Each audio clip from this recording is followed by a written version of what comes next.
ਮੈਂ ਨਾਦੀਆ ਰਾਜਪੂਤ ਦੇਸੀ ਉਰਦੂ ਟੀਵੀ ਤੋਂ ਜਿੱਥੇ ਸਾਡੇ ਪੰਜਾਬੀ ਭੈਣ ਭਰਾ ਵਸਦੇ ਨੇ, ਖਾਸ ਤੌਰ ਤੇ ਭਾਰਤ, ਪਾਕਿਸਤਾਨ ਤੇ ਕੈਨੇਡਾ, ਸਾਰਿਆਂ ਨੂੰ ਮੇਰੀ ਜਾਨਿਬ ਤੋਂ ਸਤਿ ਸ੍ਰੀ ਅਕਾਲ, ਖੁਸ਼ਾਮਦੀਦ ਤੇ ਜੀ ਆਇਆਂ ਨੂੰ। ਸਭ ਤੋਂ ਪਹਿਲਾਂ ਇੱਕ ਨਜ਼ਰ ਹੈਡਲਾਈਨਸ ਤੇ।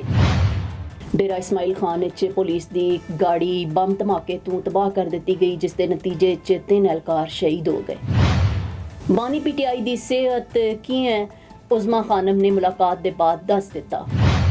ਪਾਰਲੀਮੈਂਟ ਦੇ ਮੁਸ਼ਤਰਕਾ ਇਜਲਾਸ ਦੇ ਦੌਰਾਨ ਕੌਮੀ ਕਮਿਸ਼ਨ ਬਰਾਏ ਅਕਲੀਅਤ ਹਕੂਕ ਬਿੱਲ 2025 ਤਰਮੀਮ ਦੇ ਨਾਲ ਮਨਜ਼ੂਰ ਕਰ ਲਿਆ ਗਿਆ।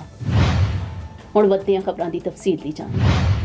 ਪਨਿਆਲਾ ਪੁਲਿਸ ਦੀ ਹਦੂਦ ਵਿੱਚ ਪੁਲਿਸ ਗੱਡੀ ਤੇ ਬੰਬ ਧਮਾਕਾ ਕੀਤਾ ਗਿਆ, ਜਿਸ ਵਿੱਚ 3 ਅਹਿਲਕਾਰ ASI ਗੁਲ ਆਲਮ, ਕਾਂਸਟੇਬਲ ਰਫੀਕ ਤੇ ਡਰਾਈਵਰ ਸਖੀ ਜਾਨ ਸ਼ਹੀਦ ਹੋਏ ਨੇ। ਕਾਨੂੰਨ ਨਾਫਿਜ਼ ਕਰਨ ਵਾਲੇ ਇਦਾਰਿਆਂ ਨੇ ਇਲਾਕੇ ਦੀ ਨਾਕਾਬੰਦੀ ਕਰ ਦਿੱਤੀ ਹੈ।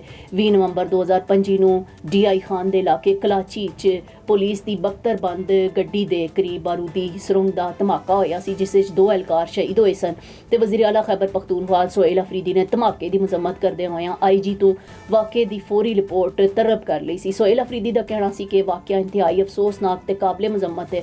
ਮੁਲਵਿਸ ਅਨਾਸਿਰ ਨੂੰ ਕੈਫਰੇ ਕਿਰਦਾਰ ਤੱਕ ਪਹੁੰਚਾਇਆ ਜਾਏਗਾ ਤੇ ਇਸ ਕਿਸਮ ਦੇ ਬੁਜ਼ਦਿਲਾਨਾ ਹਮਲੇ ਸਾਡੇ ਹੌਸਲੇ ਪਸ ਨਹੀਂ ਕਰ ਸਕਦੇ। ਵਫਾਕੀ ਵਜ਼ੀਰ ਦਾਖਲਾ ਮੋਹਸਿਨ ਨਕਵੀ ਨੇ DI ਖਾਨ ਵਿੱਚ ਪੁਲਿਸ ਦੀ ਬਖਤਰਬੰਦ ਗੱਡੀ ਦੇ ਕਰੀਬ ਧਮਾਕੇ ਦੀ ਮੁਜ਼ੰਮਤ ਕਰਦਿਆਂ ਹੋਇਆਂ ਸ਼ਹੀਦ ਹੋਣ ਵਾਲੇ 2 ਪੁਲਿਸ ਅਹਿਲਕਾਰਾਂ ਸੈਫੁਰ ਰਹਿਮਾਨ ਤੇ ਰਮਜ਼ਾਨ ਨੂੰ ਖਰਾਜੇ ਕੀਮਤ ਪੇਸ਼ ਕੀਤਾ ਸੀ ਤੇ ਉਹਨਾਂ ਦੇ ਲਵਾਇਕੀਨ ਤੋਂ ਹਮਦਰਦੀ ਤੇ ਤਾਜ਼ੀਅਤ ਦਾ ਇਜ਼ਹਾਰ ਕੀਤਾ ਤੇ ਮੋਹਸਿਨ ਨਕਵੀ ਨੇ ਧਮਾਕੇ ਜ਼ਖਮੀ ਅਹਿਲਕਾਰਾਂ ਦੀ ਜਲਦ ਸਿਹਤਯਾਬੀ ਲਈ ਦੁਆ ਕੀਤੀ ਸੀ। ਉਹਨਾਂ ਦਾ ਕਹਿਣਾ ਸੀ ਕਿ ਖੈਬਰ ਪਖਤੂਨਖਵਾ ਪੁਲਿਸ ਦੇ ਬਹਾਦਰ ਨੌਜਵਾਨਾਂ ਦੀ ਕੁਰਬਾਨੀ ਨੂੰ ਸਲਾਮ ਪੇਸ਼ ਕਰਦੇ ਹਾਂ। ਪੁਲਿਸ ਦਹਿਸ਼ਤਗਰਦੀ ਦੇ ਖਿਲਾਫ ਜੰਗ ਵਿੱਚ ਫਰੰਟ ਲਾਈਨ ਤੇ ਸ਼ਹੀਦ ਪੁਲਿਸ ਅਹਿਲਕਾਰਾਂ ਦੀ ਕੁਰਬਾਨੀ ਰਾਇਗਾਨ ਨਹੀਂ ਜਾਏਗੀ। ਸਾਬਿਕ ਵਜ਼ੀਰ ਆਜ਼ਮ ਇਮਰਾਨ ਖਾਨ ਦੀ ਸਿਹਤ ਦੇ ਹਵਾਲੇ ਤੋਂ ਤਮਾਮ ਅਫਵਾਹਾਂ ਦਮ ਤੋੜ ਗਈਆਂ ਨੇ। ਬਾਨੀ ਪੀਟੀਆਈ ਇਮਰਾਨ ਖਾਨ ਤੋਂ ਅਡਿਆਲਾ ਜੇਲ੍ਹ ਵਿੱਚ ਭੈਣ ਉਜ਼ਮਾ ਖਾਨਮ ਦੀ ਮੁਲਾਕਾਤ ਹੋਈ, ਜਿਸ ਦੇ ਬਾਅਦ ਉਹਨਾਂ ਨੇ ਦੱਸਿਆ ਕਿ ਭਾਈ ਖੈਰੀਅਤ ਤੋਂ ਨੇ ਤੇ ਉਹਨਾਂ ਦੀ ਸਿਹਤ ਬਿਲਕੁਲ ਠੀਕ ਹੈ। ਉਹਨਾਂ ਨੇ ਕਿਹਾ ਕਿ ਬਾਨੀ ਨੂੰ ਮੁਸਲਸਲ ਜ਼ਹਿਨੀ ਅਜ਼ੀਅਤ ਦਿੱਤੀ ਜਾ ਰਹੀ ਹੈ ਤੇ ਕੈਦੇ ਤੇ ਨਿਆਈ 'ਚ ਰੱਖਿਆ ਗਿਆ ਹੈ। ਤੇ ਇਸ ਤੋਂ ਕਬਲ ਚੇਅਰਮੈਨ PTI ਬੈਰਿਸਟਰ ਗੌਰ ਦਾ ਕਹਿਣਾ ਸੀ ਕਿ ਅਡਿਆਲਾ ਜੇਲ੍ਹ ਵਿੱਚ ਇਮਰਾਨ ਖਾਨ ਤੋਂ ਭੈਣਾਂ ਦੀ ਮੁਲਾਕਾਤ ਬਹੁਤ ਜ਼ਰੂਰੀ ਸੀ। 1 ਮਾਹ ਹੋ ਗਿਆ ਤੇ ਉਹਨਾਂ ਤੋਂ ਭੈਣਾਂ ਦੀ ਮੁਲਾਕਾਤ ਨਹੀਂ ਹੋਈ। ਅੱਜ ਪਤਾ ਚੱਲਿਆ ਕਿ ਉਜ਼ਮਾ ਖਾਨਮ ਨੂੰ ਮੁਲਾਕਾਤ ਦੀ ਇਜਾਜ਼ਤ ਮਿਲੀ ਹੈ। ਉਹਨਾਂ ਦਾ ਕਹਿਣਾ ਸੀ ਕਿ ਉਜ਼ਮਾ ਖਾਨਮ ਮੁਲਾਕਾਤ ਲਈ ਅਡਿਆਲਾ ਜੇਲ੍ਹ ਗਈਆਂ ਨੇ, ਮੁਲਾਕਾਤ ਹੋਈ, ਚਾਹੇ ਇਸ ਤੋਂ ਭੈਣਾਂ, ਖਾਨਦਾਨ ਤੇ ਕਾਰਕੁਨਾਂ ਤੋਂ ਅਗਾਈ ਮਿਲਦੀ ਹੈ। ਤੇ ਬੈਰਿਸਟਰ ਗੌਰ ਦਾ ਕਹਿਣਾ ਸੀ ਕਿ ਮੁਲਾਕਾਤ ਨਾ ਹੋਣ ਦੀ ਵਜ੍ਹਾ ਤੋਂ ਕਿਤਨੀ ਜ਼ਿਆਦਾ ਤਸ਼ਵੀਸ਼ ਹੋ ਗਈ ਹੈ। ਮੁਲਾਕਾਤ ਲਈ ਮੇਰਾ ਵੀ ਨਾ ਸੀ, ਮੈਨੂੰ ਤਾਂ ਹਾਲ ਨਹੀਂ ਦੱਸਿਆ ਗਿਆ, ਨਾ ਹੀ ਮੇਰੀ ਮੁਲਾਕਾਤ ਹੋਈ ਹੈ। Now I am American. I have citizen. I still have my Salvadorian passport and now I have my USA passport. I am a citizen of the US. Khi cầm cái hộ chiếu Mỹ, cô rất là tự hào mình là công dân Mỹ. La ciudadanía para mí significa oportunidades. Si ya tienen el tiempo que pueden hacerse ciudadanas, que lo hagan. No pierde nada uno con intentarlo. Como dicen en México, echándole ganas, todo se puede.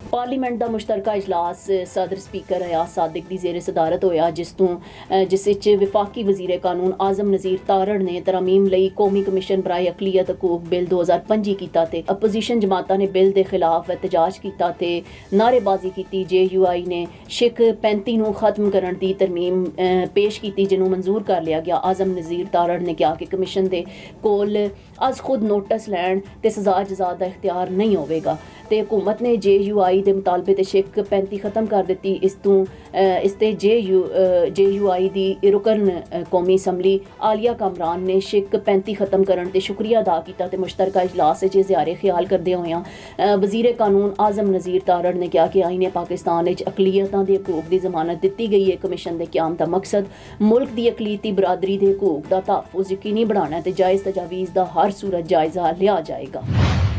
Desi Urdu TV ਤੋਂ fill ਵਕਤ ਇਤਨਾ ਹੀ। ਮਜ਼ੀਦ ਖਬਰਾਂ ਤੇ updates ਲਈ ਵੇਖਦੇ ਰਹੋ ਦੇਸੀ Urdu TV, ਦੇਸੀ TV USA, DTV NN ਤੇ ਸਾਡਾ OTT ਪਲੇਟਫਾਰਮ DTV Flix, ਜਿੱਥੇ 3000 ਤੋਂ ਜ਼ਿਆਦਾ ਚੈਨਲਸ ਨੂੰ ਵੇਖਿਆ ਜਾ ਸਕਦਾ ਹੈ। Now I am American. I have citizen. I still have my Salvadorian passport and now I have my USA passport. I am a citizen of the US. Khi cầm cái hộ chiếu Mỹ, cô rất là tự hào mình là công dân Mỹ.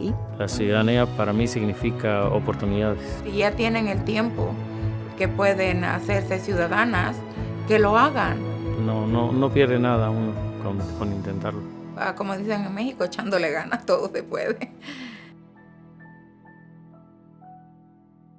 Neurological care is a pressing healthcare challenge in Pakistan.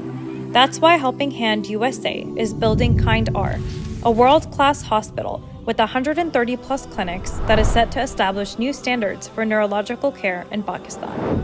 As the first phase nears completion, anticipation is growing for the launch in the second half of 2025. Give zakat and sadaqah through Helping Hand USA today and join this historic endeavor to redefine future healthcare in Pakistan.